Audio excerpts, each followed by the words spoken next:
ISF violation appeals. How to challenge penalties and qualify for waivers. Hello and welcome to our video on ISF violation appeals and penalty waiver criteria. Today, we'll be diving deep into the process of appealing ISF violations and understanding the criteria for penalty waivers.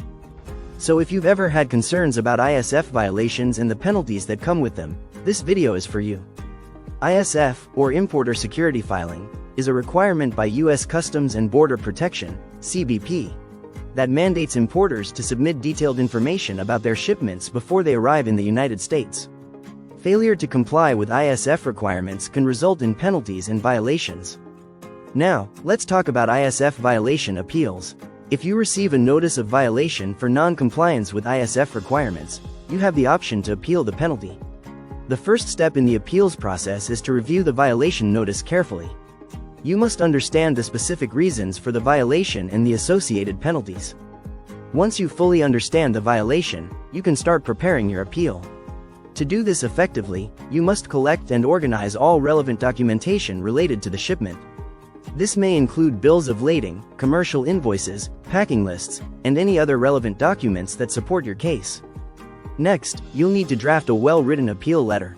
This letter should clearly explain the circumstances that led to the violation and provide any supporting evidence to dispute the penalty. It's essential to be concise, professional, and persuasive in your letter to increase the chances of a successful appeal. After submitting your appeal letter, you'll need to closely monitor communication from the CBP. It's crucial to respond promptly to any inquiries or requests for additional information. A lack of timely response may negatively impact the appeal process. If your appeal is successful, the penalty may be waived entirely or reduced. However, it's important to note that the CBP has the final say in determining the outcome of the appeal. Therefore, it's vital to present a strong case supported by factual evidence and a persuasive argument.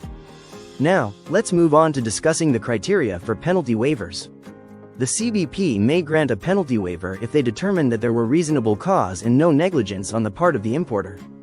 Reasonable cause refers to circumstances beyond the importer's control that caused the violation, such as supplier delays or unforeseen events. To qualify for a penalty waiver, the importer must demonstrate that they took appropriate and timely corrective actions to rectify the violation. This may include promptly updating the ISF, paying any additional duties or fees, and implementing measures to prevent similar violations in the future. It's important to note that penalty waivers are granted on a case-by-case basis and are not guaranteed. The CBP considers various factors when evaluating waiver requests, such as the importer's compliance history, the severity of the violation, and the steps taken to prevent future violations. In conclusion, the appeals process for ISF violations and the criteria for penalty waivers can be complex. By carefully reviewing violation notices, organizing relevant documentation, and presenting a strong appeal case, importers have the opportunity to challenge penalties. Additionally, by demonstrating reasonable cause and taking corrective actions, importers may be eligible for penalty waivers. Thank you for watching our video on ISF violation appeals and penalty waiver criteria. We hope you found this information helpful. Stay tuned for more informative videos on customs brokerage, customs bonds, and international trade. Remember to subscribe and hit the notification bell to stay updated on our upcoming videos.